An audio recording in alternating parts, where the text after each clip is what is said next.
Assalamualaikum warahmatullahi wabarakatuh.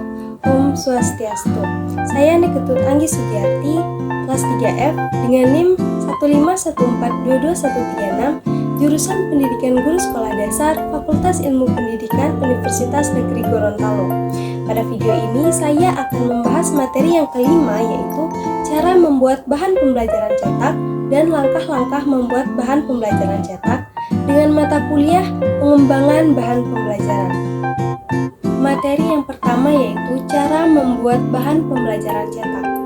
Bahan ajar adalah segala bentuk bahan yang digunakan untuk membantu guru atau instruktur dalam melaksanakan kegiatan belajar mengajar di dalam kelas.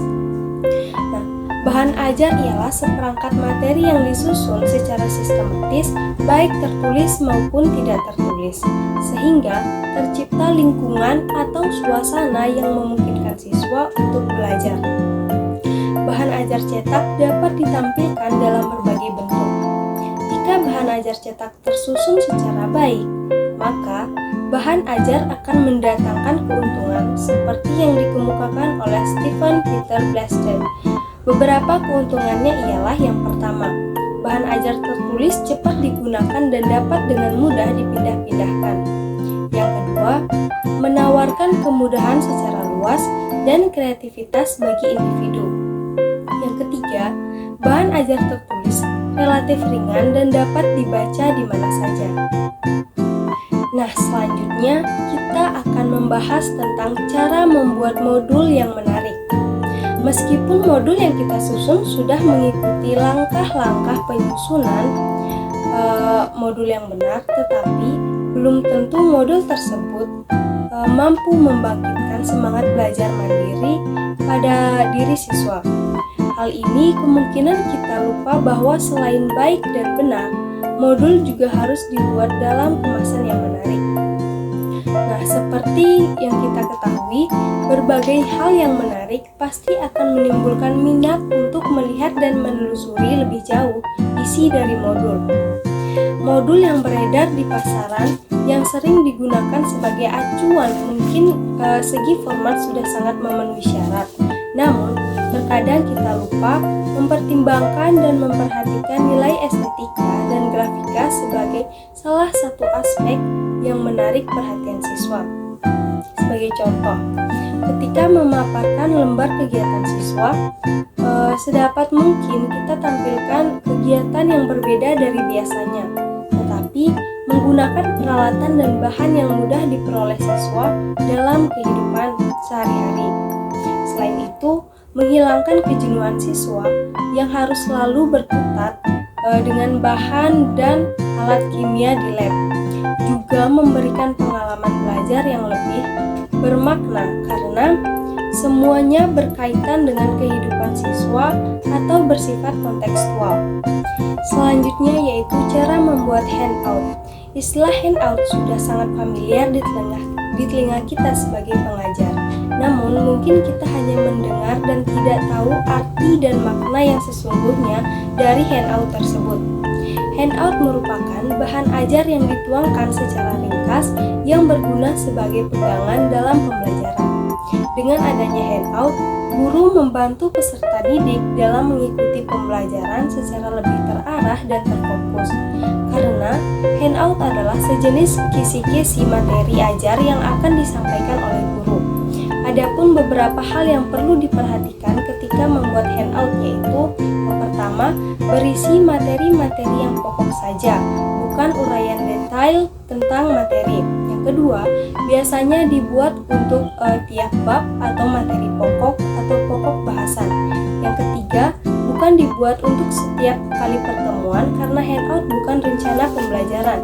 Yang keempat, dapat disajikan dalam bentuk transparansi, PowerPoint dengan LCD, atau dalam bentuk cetak. Kelima, meski ringkas, handout mampu memberikan informasi penting tentang bahan ajar tersebut. Selanjutnya, cara membuat LKS. Penggunaan LKS sangat besar peranannya dalam proses pembelajaran, sehingga seolah-olah penggunaan LKS dapat menggantikan kedudukan seorang guru.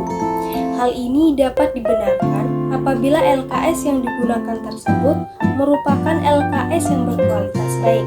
Ada 3 syarat dalam LKS, yaitu yang pertama, syarat-syarat didaktif. LKS sebagai salah satu bentuk sarana PBM haruslah memenuhi persyaratan didaktik. Artinya, LKS harus mengikuti asas-asas belajar mengajar yang efektif. Yang kedua, syarat-syarat konstruksi. Syarat konstruksi ialah syarat-syarat yang berkenan dengan penggunaan bahasa, susunan kalimat, kosakata, tingkah kesukaran, dan kejelasan yang pada hakikatnya haruslah tepat guna dalam arti dapat dimengerti oleh pengguna yang baik peserta didik. Yang ketiga, syarat-syarat teknis, yaitu 1. Menggunakan huruf cetak dan tidak menggunakan huruf Latin atau Romawi. Yang kedua, gunakan huruf tebal yang agak besar untuk topik, bukan huruf biasa yang diberi garis bawah. Yang ketiga, gunakan tidak lebih dari 10 kata dalam satu baris. Yang keempat, gunakan bingkai untuk membedakan kalimat perintah dengan jawaban peserta didik. Materi yang kedua yaitu langkah-langkah membuat bahan pembelajaran cetak. Yang pertama, langkah-langkah membuat modul dengan cara menganalisis kurikulum. Yang kedua, menentukan judul modul. Yang ketiga, pemberian kode modul. Dan yang keempat, penulisan modul. Berikutnya yaitu langkah-langkah pembuatan handout. Dengan cara yang pertama, lakukan analisis kurikulum.